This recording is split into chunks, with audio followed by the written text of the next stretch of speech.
Hello, જય Shri Krishna friends and family. પહેલાં તો ઘણા બધાના જન્માક્ષર જોવાના બાકી છે. બધાએ મને મોકલ્યું છે, પેન્ડિંગમાં છે અને હું કરી નથી શકી. એના માટે આઈ એમ સોરી. અને જેવું શક્ય બનશે તરત જ હું કરીશ, એવો પ્રયત્ન કરીશ. પણ આ વિચાર આવતાની સાથે જ મને જે કંઈ યાદ આવ્યું એમાં આજનો ટૉપિક બની ગયો. હવે મને એવો અનુભવ છે આટલા વર્ષોથી કે ઘણી વખતે ઘણા લોકો મારા ઘર સુધી પહોંચે અને હું એમના જન્માક્ષર હાથમાં લઉં ને એ પહેલાં કંઈક એવું રીઝન થાય કે એમને જતું રહેવું પડે. ઘણી વખત ઘણાને ફોન ઉપર પણ હું કહું કે ઓકે, નો પ્રોબ્લેમ, હું તમને ટાઈમ આપું છું ને હું આજે આ ટાઈમે તમારું જન્માક્ષર જોઈ આપીશ.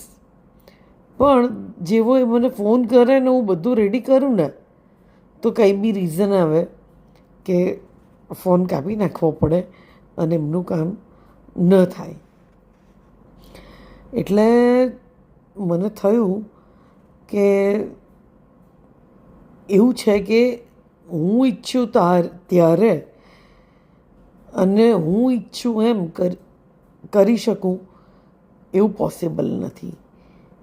એનો મતલબ એવો છે કે જ્યારે ડિવાઇન ઈચ્છે, તમારા પિતૃઓ, તમારા કુળદેવી જ્યારે ઈચ્છે ત્યારે તમારું કામ થાય, ના કે મારી ઈચ્છાથી કામ થાય. જ્યારે ડિવાઇન તમારા સપોર્ટમાં હોય ને તો એવા પણ ઘણા કિસ્સા છે કે હું સામેથી ફોન કરું અને કહું કે ભાઈ આટલા ટાઈમ પહેલાં આ કામ કરજો, નહીંતર તમારું કામ નહીં થાય, અટકી જશે એટલે કરી જ લો, આ ટાઈમ છે. હવે એમાં સામેવાળાએ પૂછ્યું બી ના હોય, હું બેઠી હોઉં ને મને ક્લિક થાય અને હું એને ફોન કરું કે ઓ ભાઈ, તારું આ કામ છે ને આ ટાઈમમાં થશે, હો, જોઈ લેજે, પ્રયત્ન કરી લેજે. અધરવાઇઝ મને એવું ખબર છે કે હું મારા સનનું, મારા બ્રધરનું, મારા પપ્પાનું કે મારું પોતાનું કે મારા હસબન્ડનું પણ નથી કરી શકતી. મારા પોતાના માટે ઘણી વખત એવું થયું છે કે મને ખ્યાલ આવે કે આવી આવી તકલીફ છે ને મારે આટલું આટલું આમ કરવાનું છે અને છતાં પણ હું નથી કરી શકતી. એટલે આ બધી વસ્તુ એક જ નિષ્કર્ષ ઉપર આવે છે કે જ્યાં સુધી તમારો ડિવાઇન ટાઈમ ના આવે ત્યાં સુધી શક્ય નથી કે તમારું કામ થાય. તમારા કાર્મિક એકાઉન્ટ પૂરા કરવાના હોય, તમારે જે ભોગવટો પૂરો કરવાનો હોય એ પછી જ તમને ગાઈડન્સ પણ મળે કે રસ્તો પણ મળે. ઘણી વખત એવું હોય છે કે બહુ જ જરૂરી હોય છે અમુક વસ્તુઓ, અમુક લેસન શીખવાડવા માટે અમુક વસ્તુઓ સહન કરવી જ પડે છે, અમુક પેઇન સહન કરવું જ પડે છે. કહેવાય છે ને, નો પેઇન નો ગેઇન.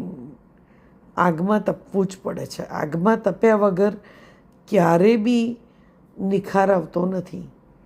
આગમાં તપીને જ સોનું બની શકાય છે.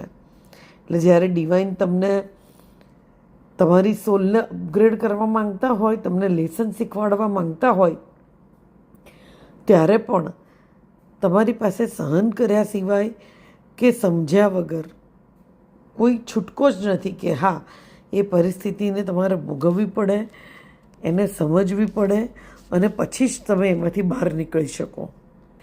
ખાવાનું પણ આપણે છે ને ધીમા ગેસ ઉપર આગમાં ચઢવીએ છીએ, મસાલા નાખીને બરાબર સરસ ચઢવીએ ને ત્યારે સ્વાદિષ્ટ લાગે છે ને ખાવા લાયક બને છે. સેમ આપણું છે. આપણે બી બરાબર આગમાં તપવાનું છે, પછી જ આપણને બી આપણા આન્સર્સ મળે છે બધા. તમારે જે લેસન શીખવાનો હોય છે ને એ લેસન જ્યાં સુધી તમે સમજી નથી લેતા કે શીખતા નથી ને ત્યાં સુધી તમે રિપીટેડ એક જ પેટર્નમાં ફસાયા જ કરો છો અને સેમની સેમ પરિસ્થિતિ તમારા જીવનમાં વારે ઘડીએ આયા જ કરે છે. હવે એ પરિસ્થિતિને તમારે કેવી રીતે બ્રેક કરવી, એમાંથી કઈ રીતે બહાર નીકળવું, તમારા માટે શું લેસન છે એ બધું જ તમારે સમજવું પડે. અને એ બધું જ જ્યારે તમે સમજો ને તો તમારે ડિવાઇનની હેલ્પ મળે, સામેથી ડિવાઇન તમને હેલ્પ કરે.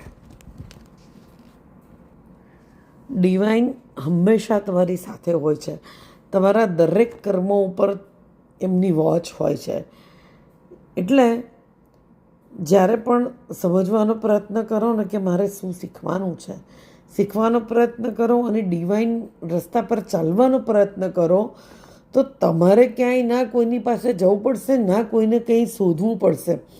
સામે ચાલીને તમારી સમસ્યાનું જે નિરાકરણ આપી શકશે ને એવી વ્યક્તિ તમને સામે ચાલીને મળશે. તમારા પ્રશ્નોનો જવાબ જ્યાં હશે ને એ જવાબ સામેથી તમારી જોડે આવશે, કોઈને કોઈ રીતે. એ ડિવાઇનનું કામ છે કે કેવી રીતે પહોંચાડવું, અને એ તમને પહોંચાડીને જ રહેશે. પણ તમારે એના રસ્તા પર એના કાયદા પ્રમાણે ચાલવું પડશે. તમારી ભૂલને સમજવી પડશે, પોતાની અંદર જોવું પડશે, ત્યારે જ તમને હેલ્પ મળશે. ત્યાં સુધી તો તમને એવું લાગશે કે ના, મરી ગયા, ફસાઈ ગયા, કંઈ જ નથી થતું. સંપૂર્ણપણે ડિવાઇનને સરેન્ડર કરશો, ડિવાઇનને કહેશો કે આ જે કંઈ બી પરિસ્થિતિ છે ને એ તને સોંપી, તારી ફરજ છે મને એમાંથી બહાર કાઢવાની, મારો હાથ પકડીને તારે જ મને બહાર કાઢવાની છે.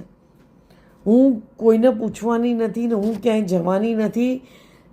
જે જાણે એ તું જાણે, રસ્તો તારે કરવાનો છે. મારી ક્યાંય ભૂલચૂક હોય તો હું મનથી, આત્માથી ક્ષમા માગું છું. મારે કોઈ લેસન શીખવાનો હોય તો હું એ માટે પણ રેડી છું. મારે કોઈ કામ કરવાનું હોય તો હું એ માટે પણ રેડી છું. પણ મને આ પરિસ્થિતિમાંથી, આ સમસ્યામાંથી બહાર કાઢવાની જવાબદારી તારી છે. હું સંપૂર્ણપણે સરેન્ડર કરું છું. પ્લીઝ મને આમાંથી બહાર કાઢો. સરેન્ડર કરી, then you have to wait for divine time. Then only you can get all your answers.